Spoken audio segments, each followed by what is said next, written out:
নমস্কাৰ বন্ধুসকল, Assamese fact factory মোৰ চেনেলটোৰ আজি ভিডিঅ'টোলৈ আপোনালোকক স্বাগতম জনাইছোঁ। বিশ্বৰ প্ৰান্তে প্ৰান্তে বিভিন্ন মানুহৰ বিভিন্ন ধৰণৰ চখ আছে আৰু এই চখবোৰ পূৰণ কৰিবৰ কাৰণে বহু ধনৰ আৱশ্যক হয়। বিশ্বত এনেও বহু ধনৱান ব্যক্তি আছে, কিন্তু ধন থাকিলেই নহ'ব, সকলোৱে খৰচ কৰিব নিবিচাৰে। তাৰে এজন বিশ্ববিখ্যাত ধনী ব্যক্তি ডুবাই হাছলন বুলকিয়া। এই হাছলন বুলকিয়া এজন চুলতান আৰু ইয়াৰ উপৰিও তেওঁ ব্যৱসায়ী কামৰ লগত জড়িত।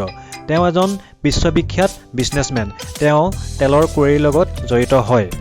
হাছলন বুলকিয়া এনে এজন ব্যক্তি যি নিজৰ সা সম্পত্তি আনৰ আগত প্ৰদৰ্শন কৰি ভাল পায়। হাছলন বুলকিয়াই তেওঁ সা সম্পত্তি আনৰ আগত প্ৰদৰ্শন কৰাটো নিজৰ এটা চখ বুলি ধৰি লয়।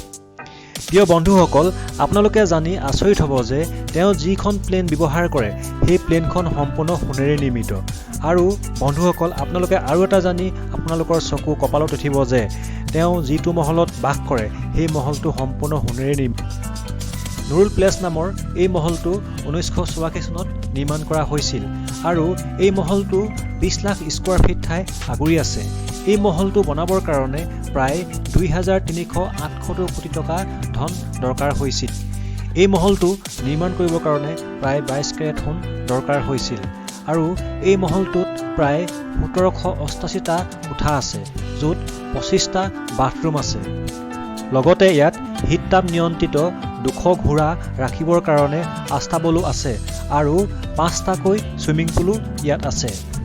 চুলতানৰ এই মহলটো বেইজিঙৰ ফৰবিডেন চিটিৰ পিছতে বিশ্বৰ আটাইতকৈ ডাঙৰ প্লেচ হিচাপে ধৰা হয়।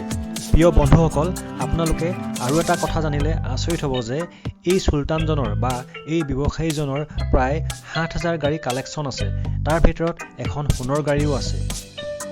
ফৰ্বছৰ হিচাপ মতে 2008 চনত চুলতানৰ ব্যৱসায় 1383 আৰব পাৰ হৈ গৈছিল। আনহাতে 2009 চনত বিশ্বত যি আৰ্থিক সংকটে দেখা দিছিল তেতিয়াও তেওঁ ধনৰ কোনো কম হোৱা নাছিল। 1980 চনলৈকে চুলতান হাছলন পৃথিৱীৰ আটাইতকৈ ধনী ব্যক্তি আছিল, কিন্তু 1990 চনত এই খিতাপ আমেৰিকাৰ বিল গেটছে লাভ কৰে। প্ৰিয় বন্ধুসকল, আপোনালোকে এই চুলতানজনৰ বিষয়ে আৰু এটা কথা জানি আচৰিত হ'ব যে তেওঁ যিটো হেয়াৰ কাট বা তেওঁ যিটো চুলি কাটে সেই চুলি কাটিবৰ কাৰণে প্ৰায় 1300 লাখ টকা খৰচ কৰে। তেওঁ চুলিখিনিক ইমানেই ভাল পায় যে তেওঁ এই পইচাখিনি খৰচ কৰিবলৈ কোনো কুণ্ঠাবোধ নকৰে।